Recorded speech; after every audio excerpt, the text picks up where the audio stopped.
ప్రియ శ్రోతలు, మీ బైబిళ్ళు తెరవండి.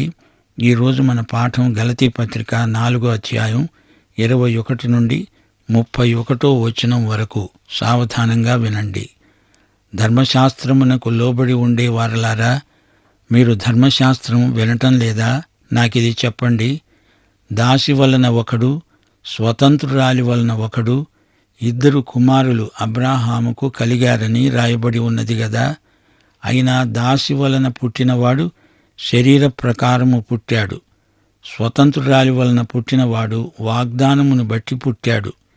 ఈ సంగతులు అలంకార రూపముగా చెప్పబడి ఉన్నాయి. ఈ స్త్రీలు 2 నిబంధనలై ఉన్నారు. వాటిలో ఒకటి సీనాయి కొండ సంబంధమైనదై దాస్యములో ఉండడానికి పిల్లలను కంటుంది.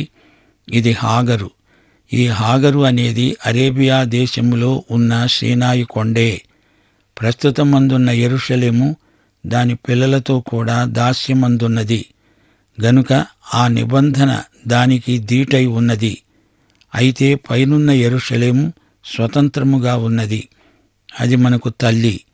ఇందుకే రాయబడి ఉన్నది ఏమనగా, కనని గొడ్రాలా సంతోషించు, ప్రసవ వేదన పడని దానా బిగ్గరగా కేకలు పెట్టు. ఏలయనగా పెనిమిటి గల దాని పిల్లల కంటే పెనిమిటి లేని దాని పిల్లలు ఎక్కువ మంది ఉన్నారు అని రాయబడి ఉన్నది.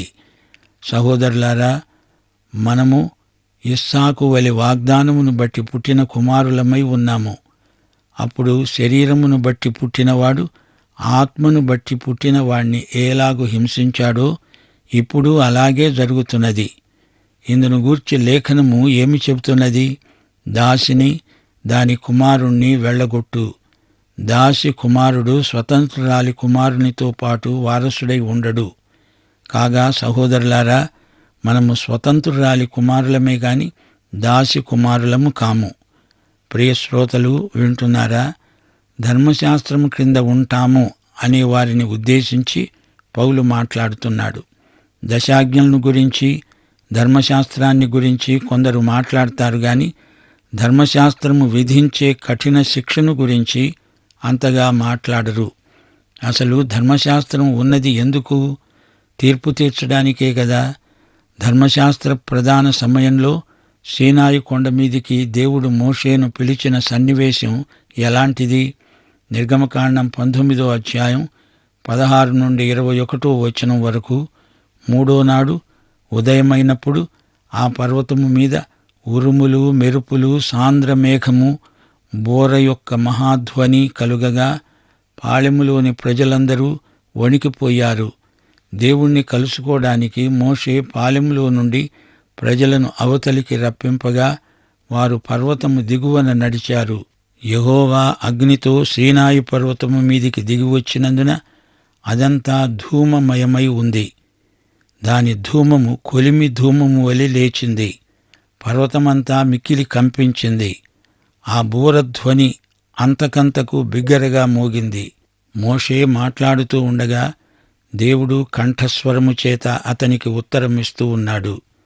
యెహోవా సీనాయి పర్వతము మీదికి అనగా ఆ పర్వత శిఖరము మీదికి దిగివచ్చాడు. పర్వత శిఖరము మీదికి రమ్మని యెహోవా మోషేను పిలువగా మోషే ఎక్కిపోయాడు. అప్పుడు యెహోవా అన్నాడు, నా వద్దకు హద్దుమీరి వచ్చి చూడగోరితే వారిలో అనేకులు నశించకుండా వారికి ఖండితంగా ఆజ్ఞాపించు. శ్రోతలు, అది ఒక భయంకర దృశ్యం. ధర్మశాస్త్ర ప్రధాన సమయంలో ప్రజలు దగ్గరికి రాకూడదు. అవతల దూరంగా నిలిచి ఉండాలి. నిర్గమకాండం 20వ అధ్యాయం 18, 19 వచనాలు.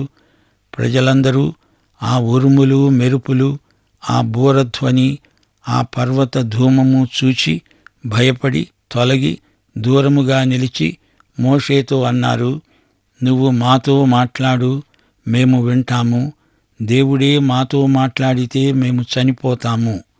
శ్రోతలు, దేవుడు ఎంత పరిశుద్ధుడో మనము ఊహించగలమా? దేవుని సృష్టి మొత్తంలో మనుషులం తిరుగుబాటుదారులం. మనది ఎదురు తిరిగే స్వభావం. తప్పిపోయిన కుమారులం, కుమార్తెలం. ఆయనకు లోబడనొల్లని ప్రవృత్తి మనది. రోమాపత్రిక 8వ అధ్యాయం 6వ వచనం అంటోంది, శరీరానుసారమైన మనస్సు మరణము, ఆత్మానుసారమైన మనస్సు జీవము, సమాధానము. శరీరానుసారమైన మనస్సు దేవునికి విరోధం. ఈ లోకమంతా దేవునికి విరోధమే. లోకం బాగుపడదు, రాను రాను చెడిపోతుంది.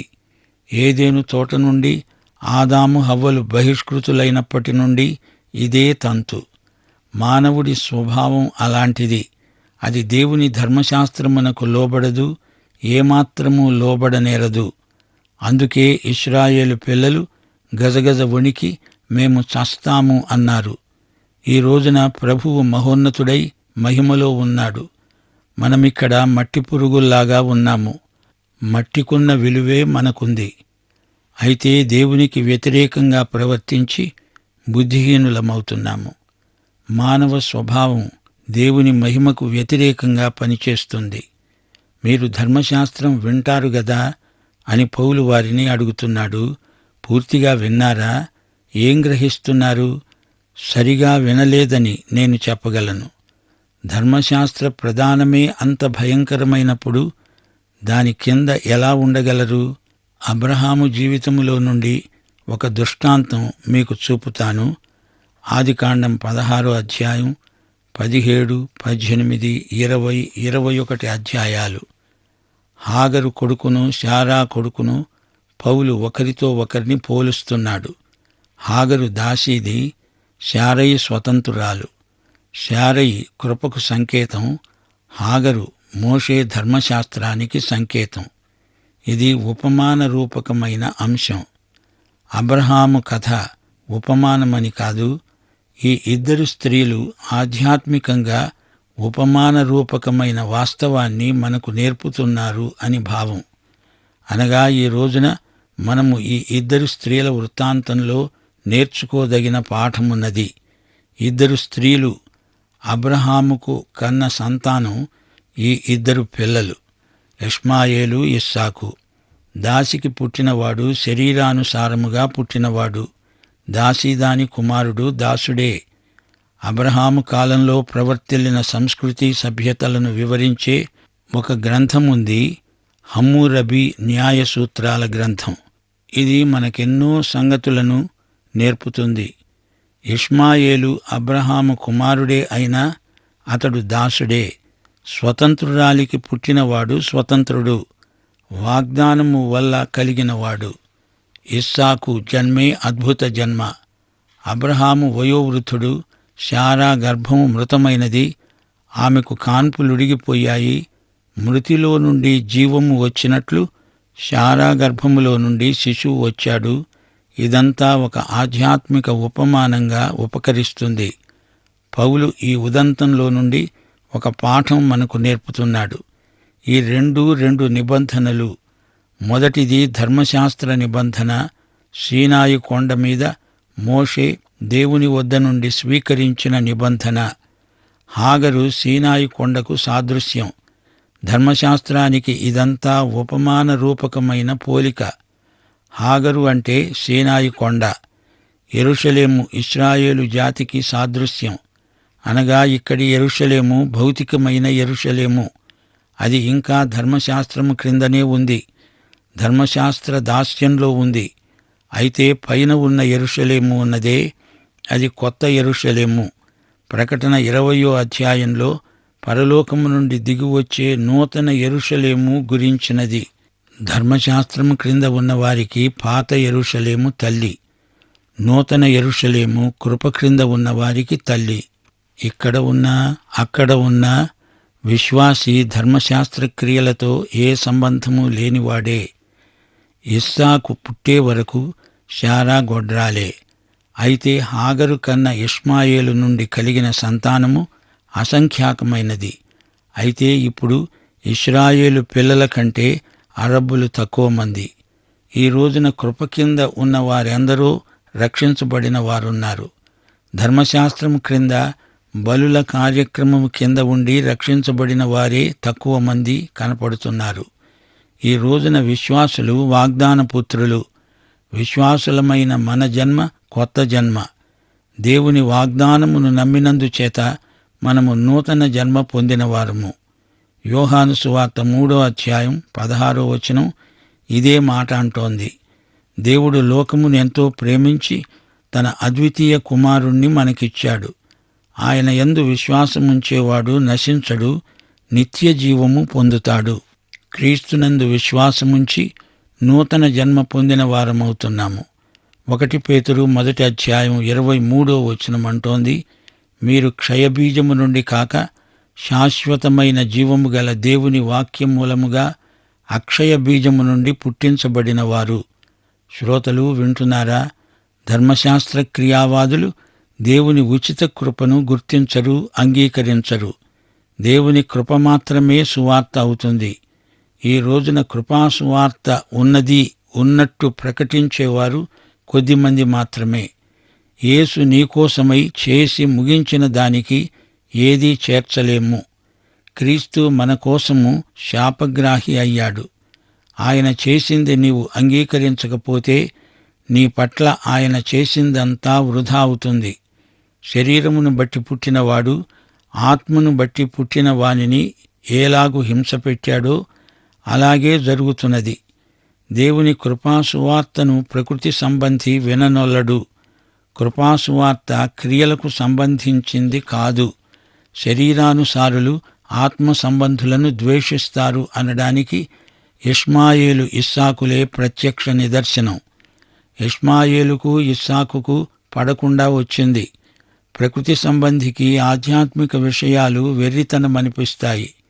శరీరానుసారి తాను స్వంతగా ఏదో చేసి అతిశయిస్తాడు. వాని రక్షణ కేవలం దేవుడు క్రీస్తునందు చేసింది మాత్రమే. రక్షణ సువార్త కృపాసువార్త. అది క్రీస్తునే మహిమపరుస్తుంది. మన దృష్టిని క్రీస్తు వైపునకే మరల్చుతుంది. దాసిదాన్ని వెళ్ళగొట్టు అన్నాడు దేవుడు. ఆదికాండం 21:10 ఈ దాసిని దాని కుమారుణ్ణి వెళ్ళగొట్టు. ఈ దాసి కుమారుడు నా కుమారుడైన ఇస్సాకుతో వారసుడై ఉండడు అని శారా అబ్రహాముతో అన్నది. ఈ రోజున దేవుడు నీకు నాకు చెబుతున్న మాట ఇదే. నీ ధర్మశాస్త్ర క్రియా విధానాన్ని విడిచిపెట్టు. యేసుక్రీస్తు దగ్గరికి రా. హాగరు కొడుకును శారా కొడుకును ఇద్దరినీ అట్టే పెట్టుకోవాలంటే కుదరదు. ధర్మశాస్త్రము కృప ఈ రెండూ ఒకే చోట ఇమడవు. ఇది దేవుని ఆజ్ఞ, దేవుని శాసనం. రక్షించబడడానికి ధర్మశాస్త్రము కృప ఈ రెండిటినీ జత చేస్తే అది ఏమాత్రమూ కుదరదు. ఆ రెండూ కలవవు, దేనికదే. రక్షణ మన విశ్వాసము ద్వారా దేవుని కృపచేతనే సిద్ధిస్తుంది. ధర్మశాస్త్రమా కృప? నీవు ఈ రెండిటిలో దేని క్రింద ఉండదలుచుకున్నావో కోరుకోవాలి. అది నీ స్వచ్ఛంద తీర్మానం. క్రీస్తు కావాలి, ధర్మశాస్త్రము కావాలి అంటే నీకు రక్షణ కలగదు. ఇది నిశ్చయంగా దేవుడు చెబుతున్న మాట. శిలువ మీద యేసుక్రీస్తు నీకోసం చేయవలసిందంతా చేశాడు. నీవేదో చెయ్యాలని, నీ రక్షణను నీవు ఎంతో పనిచేసి సంపాదించుకోవాలని కోరుతున్నావా? యేసు చేసిన దానికి నీవు ఏదో చేర్చాలని ప్రయత్నించావా? అది నీ రక్షణకు ఆటంకమవుతుంది. అంతా వదిలేయి. ఉన్నపాటున యేసు దగ్గరికి వచ్చెయ్యి. రిక్తుడివై వస్తే యేసు నిన్ను చేర్చుకుంటాడు, రక్షిస్తాడు. నీ చేత గొప్ప కార్యాలు చేయిస్తాడు. యేసే మన ప్రభువు. ఆయనే స్తుతి మహిమ పొందడానికి అర్హుడు. ధర్మశాస్త్రం ఏమి చెబుతోందో వినండి. విని ధర్మశాస్త్ర ప్రయోజనం ఎంతవరకో గుర్తించండి. అబ్రహాముకు 2 కొడుకులు. ఒకడు దాసిదానికి పుట్టాడు కాబట్టి అతడు దాసుడే, స్వతంత్రుడు కాడు. మరొకడు స్వతంత్రురాలికి పుట్టాడు గనుక స్వతంత్రుడు. మొదటివాడు సహజంగా శరీరేచ్ఛ చేత పుట్టినవాడు, మానుష్యేచ్ఛ వల్ల జన్మించినవాడు. రెండోవాడు వాగ్దానము వల్ల పుట్టినవాడు. నీ తండ్రి ఎవరు అని పౌలు అడగటం లేదు. అడిగితే ఇద్దరూ మా తండ్రి అబ్రహాము అంటారు. గాని పౌలు మీ తల్లి ఎవరు అని అడుగుతున్నాడు. హాగరా, శారానా? నీ తల్లి ఈ ఇద్దరిలో ఎవరు? ధర్మశాస్త్రమా, కృప? ఈ రెండిటిలో దేని కింద నీవు ఉన్నావు అనే ప్రశ్న ఇది. గుర్తుంచుకోండి, హాగరు ధర్మశాస్త్రమునకు దాస్యానికి గుర్తు. ధర్మశాస్త్రం నిన్ను దాస్యంలో ఉంచుతుంది. ధర్మశాస్త్రం మత విషయిక ఆచారకాండతో కూడిన విధానం. అది పాత యెరూషలేము లాంటిది. శారా కృపకు సంకేతమైన వ్యక్తి. ఈమె పరలోక యెరూషలేముకు ముందు గుర్తు. ఆధ్యాత్మిక యెరూషలేము, పరమ యెరూషలేము, అది మనకు స్వేచ్ఛ, స్వాతంత్ర్యం. అది మహానందం. దాని సంతానం లెక్కకు మిక్కిలిగా ఉన్నారు. విశ్వాసులు వాగ్దాన పుత్రులు. మతాచారకాండ మనస్తత్వం విశ్వాసులను వేధిస్తుంది, విశ్వాసులను దాస్యములోకి పడలాగుతుంది. ఈ మత విషయిక ధర్మశాస్త్రాన్ని విడిచిపెట్టాలి. మనం దాస్య సంతానం కాకూడదు. కృపాసంతానమైన మనం స్వతంత్రులం. మన మీద ఈ ధర్మశాస్త్రానికి అధికారం లేదు. శ్రోతలు, ధర్మశాస్త్రం చెప్పేదేమిటో వినిపించుకోండి, అర్థం చేసుకోండి. గలతీపత్రిక 4వ అధ్యాయం 28వ వచనం జ్ఞాపకముంచుకోండి. మనము ఇస్సాకు వలె వాగ్దానమును బట్టి పుట్టిన కుమారులమై ఉన్నాము. ధర్మశాస్త్రమును సరిగా అవగాహన చేసుకుంటే విశ్వాసులెవరూ దాని క్రింద ఉండిపోవడానికి ఇష్టపడరు. పరలోకానికి మార్గం ధర్మశాస్త్రం కాదు, ధర్మశాస్త్రోక్తమైన సత్క్రియలు కాదు. దేవుని వాగ్దానాన్ని నమ్మితే పరలోక మార్గం తెరుచుకుంటుంది. ఇస్సాకు అబ్రహాము యొక్క వాగ్దాన పుత్రుడు. ఇస్సాకు వలననైనదే అబ్రహాము సంతానం. ఇష్మాయేలు వాగ్దాన పుత్రుడు కాడు, దాసికి పుట్టినవాడు. శారా యొక్క శారీరకమైన సలహా చొప్పున అబ్రహాము హాగరు ద్వారా కన్నవాడు. అబ్రహాము యొక్క శరీర క్రియకు ఫలితంగా పుట్టినవాడు. గాని ఇస్సాకు అలా కాదు. ఇస్సాకు స్వతంత్రుడు. స్వతంత్రురాలైన శారా కన్నది. దేవుని వాగ్దానము వలన పుట్టినవాడే ఇస్సాకు. ఇస్సాకు పుట్టినప్పుడు అబ్రహాము, శారా వయస్సు పండిన వృద్ధులు. కాని దేవుడు వారికి కుమారుణ్ణి వాగ్దానం చేశాడు. ఇస్సాకు పుట్టుక దేవుడు చేసిన అద్భుతం. ఇస్సాకు పుట్టడానికి కారణం దేవుని కృప మాత్రమే. 2 నిబంధనలున్నాయి. ధర్మశాస్త్రీయ నిబంధన, దేవుని కృపా నిబంధన, వాగ్దాన నిబంధన. హాగరు పాత నిబంధనకు, ధర్మశాస్త్ర నిబంధనకు గుర్తు. హాగరు సంతానం దాస్యానికి పుట్టినవారు. ధర్మశాస్త్రం ఇది చెయ్యి, అది చెయ్యి అని చెబుతుంది. అది మానేయి, ఇది మానేయి అని ఆజ్ఞాపిస్తుంది. విధేయతను కోరుతుంది. అది ధర్మశాస్త్ర నిరంకుశత్వం. ధర్మశాస్త్రం శిక్షిస్తుంది గాని రక్షించలేదు. సీనాయి కొండ, ఇప్పుడున్న ఈ యెరూషలేము దాస్యంలోనే ఉన్నాయి. హాగరు అంటే సీనాయి కొండ, అరేబియాలోని కొండ. ఈ కొండ మీదనే దేవుడు మోషేకు ధర్మశాస్త్రాన్నిచ్చాడు. హాగరు సీనాయి కొండ మత విషయకమైన ధర్మశాస్త్రాన్ని, అందలి విధి నియమాలను సూచిస్తోంది. ఇది గొప్ప విశేషం. ఏ మతమైనా, మతతత్వం కలిగిన ఏ సంఘమైనా, మతమౌఢ్యంలో ఉన్న ఏ వ్యక్తి అయినా, క్రియల ద్వారా రక్షణను సంపాదించుకుందామని చూచే ఏ వ్యక్తి అయినా హాగరుతో, సీనాయితో పోల్చబడడం గమనార్హం. అయితే దేవునికి మానవునికి మధ్య దేవుని కృపా నిబంధనకు శారా ముందు గుర్తు. దేవుని కృపా వాగ్దానమిది. కృపకు సంకేతమైన శారా. ఇది పైన ఉన్న యెరూషలేముకు సంబంధించిన నిబంధన. అది పరమ యెరూషలేము. అది ఆధ్యాత్మికమై శాశ్వతమైన దేవుని పట్టణం. విశ్వాసము ద్వారా తన వద్దకు వచ్చేవారికి దేవుడు ఈ పరమ యెరూషలేమును వాగ్దానం చేశాడు. శారా కృప, పరమ యెరూషలేమును గురించిన వాగ్దానం విశ్వాసులందరికీ ఉచితంగా ఇవ్వబడింది. దేవుని వాగ్దానాన్ని త్రికరణ శుద్ధిగా నమ్మిన వారికందరికీ ఇది ప్రాప్తిస్తుంది. మన విశ్వాసం దేవుని వాగ్దానం మీద ఆధారపడి ఉంది. మన విశ్వాసమే మన నీతి. దాన్ని మనం క్రియలతో సంపాదించుకోలేదు. దేవుడు ఉచితంగా ఇచ్చాడు. యూద మత సంతానం కంటే వాగ్దాన సంతానం ఎక్కువ మంది. యూదుల కంటే అన్యులే ఎక్కువ మంది రక్షించబడతారు. ఇదే సత్యాన్ని యెషయా ప్రవక్త 55వ అధ్యాయం మొదటి వచనంలో ప్రబోధిస్తున్నాడు. ఉచిత కృపకిది సార్వత్రిక ఆహ్వానం. దప్పిగొనిన వారలారా, నీళ్ల యొద్దకు రండి. రూకలు లేని వారలారా, మీరు వచ్చి కొని భోజనం చెయ్యండి. రండి. రూకలు లేకపోయినా ఏమీ ఇవ్వకుండానే ద్రాక్షరసమును పాలను కొనండి. శ్రోతలారా, వింటున్నారా?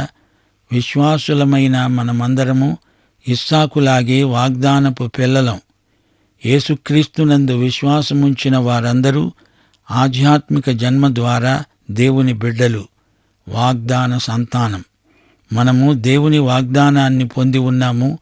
దేవుడు మన విశ్వాసాన్ని గుర్తించి మనలను నీతిమంతులు అంటున్నాడు. లేకపోతే మనము నీతిమంతులము కాలేము. ఇదే దేవుని కృపా వాగ్దానం. ఇది దేవుడు మానవమాత్రులతో చేసుకున్న కృపా నిబంధన.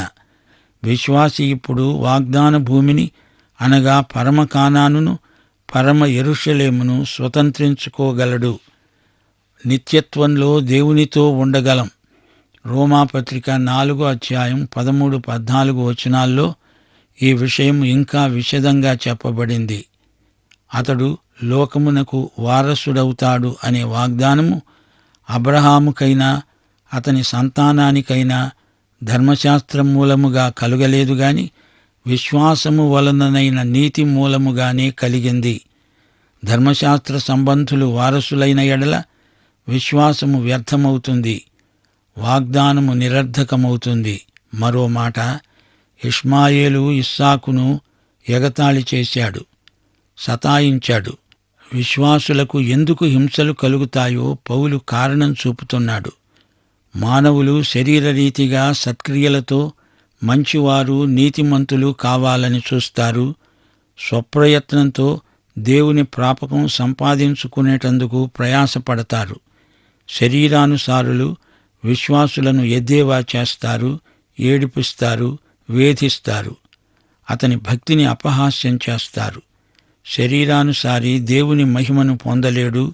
ఈ వాస్తవాన్ని శరీరానుసారి ఒప్పుకోడు, గర్విస్తాడు, తనను తాను హెచ్చించుకుంటాడు. అందుకే మత్తయి సువార్త 5:11 వచనంలో ప్రభు అన్నాడు, నా నిమిత్తము జనులు మిమ్ములను నిందించి హింసించి మీ మీద అబద్ధముగా చెడ్డమాటలెల్ల పలుకున్నప్పుడు మీరు ధన్యులు.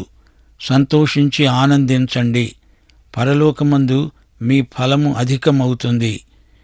ఇంతకు తేలిన సారాంశమేమిటంటే ధర్మశాస్త్రం కృపతో సహజీవనం చెయ్యజాలదు. ధర్మశాస్త్ర సంకేతమైన హాగరు కన్న కుమారుడు ఇష్మాయేలు శారా కుమారునితో కలిసి ఉండలేడు. కృపకు సంకేతం శారా. ఇస్సాకు స్వాస్థ్యములో ఇష్మాయేలుకు పాలు లేదు. అందుచేత దానిని, దాని కుమారుణ్ణి వెళ్లగొట్టవలసి వచ్చింది. కృపచేత విశ్వాసము ద్వారా రక్షించబడిన వ్యక్తి అతిశయించడానికి ఏమీ లేదు. నా క్రియలు చూచి నన్ను చేర్చుకో అంటే నీ క్రియలు ఎంత మంచివైనా అవి చాలవు అంటాడు ప్రభు. గాని వాగ్దాన పుత్రుణ్ణి దేవుడు నిరభ్యంతరంగా చేర్చుకుంటాడు. ప్రియ సోదరుడా, సోదరి, నీవు విశ్వాసము ద్వారా రక్షించబడ్డావా? అయితే ఈ పాఠమంతా నీకోసమే. పాఠం ఇంతటితో సమాప్తం. ప్రభు అయిన యేసుక్రీస్తు వారి కృప, తండ్రి అయిన దేవుని ప్రేమ, పరిశుద్ధాత్మ యొక్క అన్యోన్య సహవాసము మనకందరికీ సదాకాలము తోడై ఉండునుగాక. ఆమేన్.